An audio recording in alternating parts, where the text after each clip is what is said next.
Well, hello everyone. We are back out here in Berea for the second week of OTAs. And of course, the thing that we had to address today was the Johnny Manziel incident over the weekend where he was heckled by a fan at the Byron Nelson Classic and ended up throwing a water bottle. We asked Mike Pettine about it and he said it's a non-story, much ado about nothing. And he said he talked to Johnny about it. We didn't talk to Johnny about it today. He still hasn't addressed the media yet since the end of last season. Yeah, and I'm sure Mike Pettine's frustrated with this because he can wish it not to be a story, but we all know it is a story. Anytime it deals with Johnny Manziel, it's a story, positive or negative. So, they can wish it away all they want, but it's going to continue to be something. And you hate to get too hard on Johnny because, again, he was being heckled and everything, but it comes with part of being Johnny Manziel, doesn't it?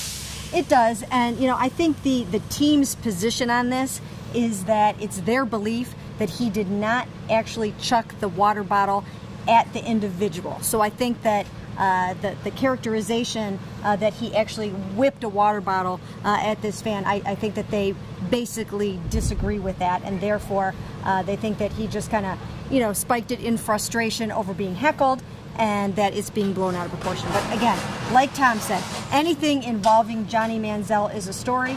Everybody's watching him to see how he's going to handle life after rehab, and everybody's watching to see how he's doing on the field. And we also talked to Mike Pettine about that, and he says, at this point, you just can't draw any conclusions about his performance on the field either. Yeah, and I thought one of the interesting things Mike was talking about today was, what's different with the offense and defense is the defense, obviously, this is the second year in the system. Those defensive backs are really good, and, the offense right now is kind of in install mode. So you have to be careful, like when you're watching these guys throw the ball. They're really kind of on a learning curve.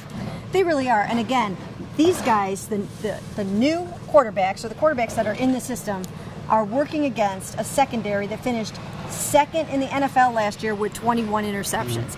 So anybody that tries to throw the ball around here is going to get it picked off from time to time. There's no question about that. We had a couple of other news items today. Duke Johnson is back in OTAs this week. He was gone last week while he dealt with a family matter. Then he went out to the rookie premiere.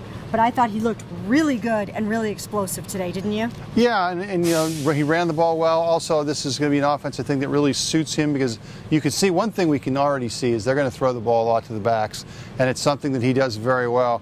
I'd be surprised if he's not a big part of this offense this coming season. Yeah, I really do think he will be too. And, I think all the backs look pretty good. I mean, they are going to definitely be able to run the ball. Again, in the passing game, when we look out there, what we're seeing is defensive backs knocking passes down, breaking things up in the end zone.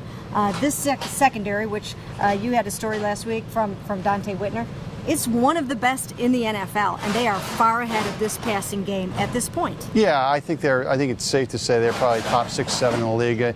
He thinks they could be top 2 this year. We'll see how that goes. But yeah, without question, as Mike Pettine always talks about, they're working on the defense right now is working on graduate level details, to use his phrase, where the offense, again, they're just installing it. So it's kind of hard to kind of see where the offense actually is right now. One player that the defensive backs didn't see a lot of today was wide receiver Dwayne Bowe. That's because he tweaked a knee about midway through practice. He went in and we didn't see him again, although Mike Pettine says it's not serious. He'll either be back out here Thursday or he will be on the field next week.